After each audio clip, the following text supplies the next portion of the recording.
நிச்சயம் எண்ணியது கைகூட நீ அருள்வாய். நிழலாகத் தொடர்ந்து வந்து எம்மை காத்திடுவாய்.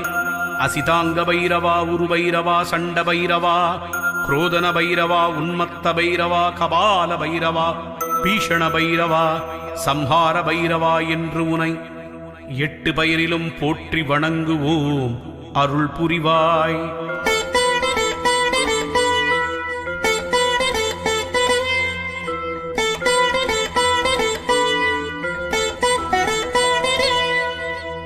அன்றொரு நாளிலே ஹிரண்யாட்சகன் என்றொரு அசுர குலத்தவன் சிவனை நினைத்து தவமிருந்தான்.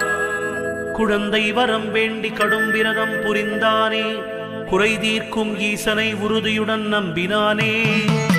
தாருகாவன அழிவிற்கு பின்னாலே ஈசனவன் ஆழ்ந்ததொரு நிஷ்டையிலே லயித்திருந்தார்.